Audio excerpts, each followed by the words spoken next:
1978. 6 young musicians, one old Victorian house, and a song we believed could change everything. Back then the band was living together. Lynn and I had a small apartment on the first floor with a little kitchen and a tiny sunroom and our own bathroom, if you can believe that luxury. My brother Rick had a room nearby on the first floor. He shared the bathroom and the kitchen with Steve and Alan, who lived up on the second floor. And above all of that was the attic. That attic became the heart of everything. At 23 years old, carrying giant amplifiers, PA speakers, drum hardware, and guitars up 2 flights of stairs somehow seemed perfectly normal. Today, I'd probably need a crane to do it. But back then, we had youth, we had energy, we had a reason to believe. The attic became our rehearsal studio. Hot in the summer, cold in the winter, cables everywhere, ashtrays overflowing, guitar cases leaning up against the plaster walls. That's where the music started. Most of my writing happened downstairs in the little sunroom off the apartment.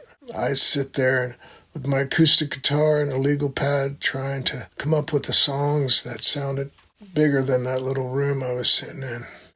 Alan and Rick would spend hours upstairs in the attic working on guitar parts together. Linda was building piano arrangements, and Steve was always listening to the rhythmic ideas and lyrical direction. Everybody brought something into the room.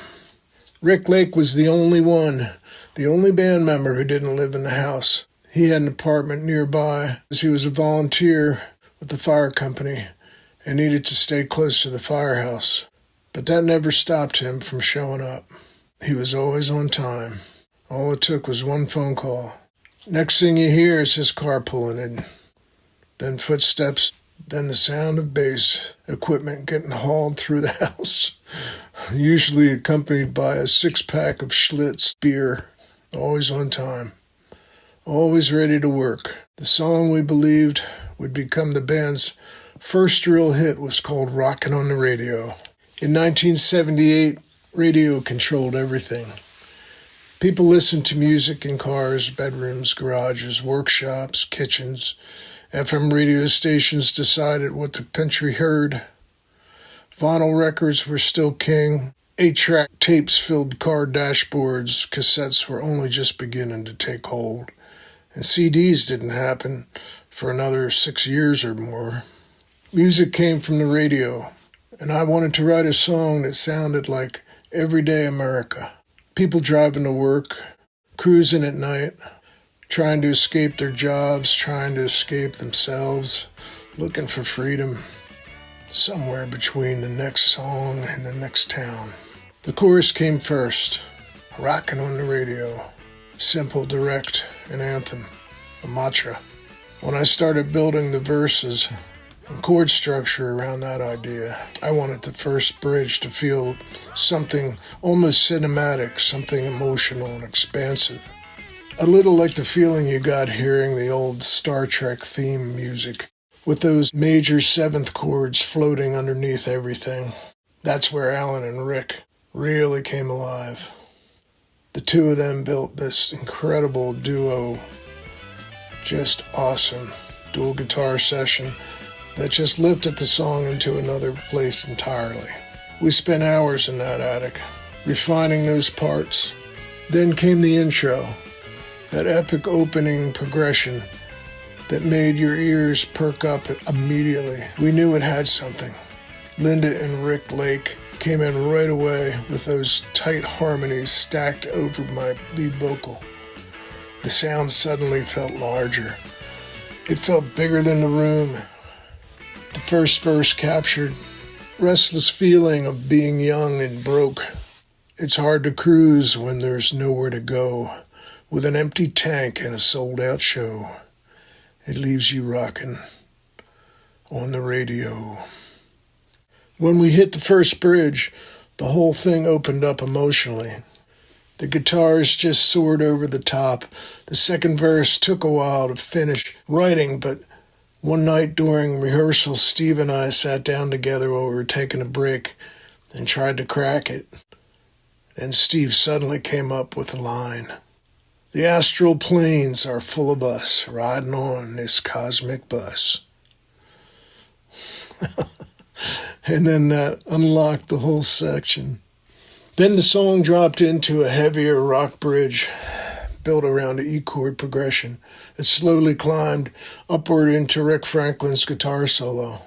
But maybe my favorite movement in the whole song was the third verse.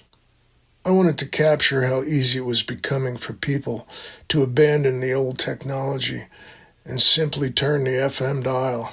So I wrote, TV's dull, tapes are old, the record skips, the record skips, the record skips, and we actually performed it. I wanted everybody to try to make that sound happen, and we went over and over again and did it, and it happened, like a skipping record. We hit the offbeat. Rick Franklin dragged his guitar pick down the strings, creating that scratching sound like the phonograph needle getting stuck in the groove. Linda pounded piano chords underneath and threw in that beautiful glissando. It just pushed everything into the chaos before resolving back into the chorus. It was fun. It made us laugh when we were able to finally pull it off. We just laughed. It was theatrical. It was clever. And somehow it worked. When I listen to the recording now, honestly, it amazes me. Those were 23-year-old kids. That's all we were. We were just starting out. No producer, no major studio, no computers, no click tracks, no auto-tune. Just instinct, talent, work ethic, and belief. Everybody knew their parts. Everybody served the song. And somehow we pulled it off. The song ended with one final return of the chorus before collapsing downward into the last sharp guitar staccato. Boom. 2 minutes and 44 seconds, a radio song. And we didn't even try to make it that. At least that's what we hoped it might be.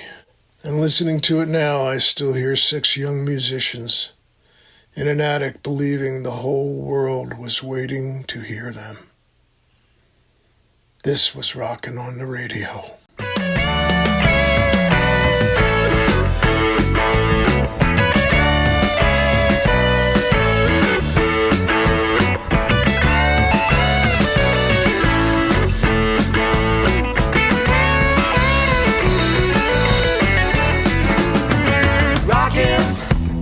On the radio,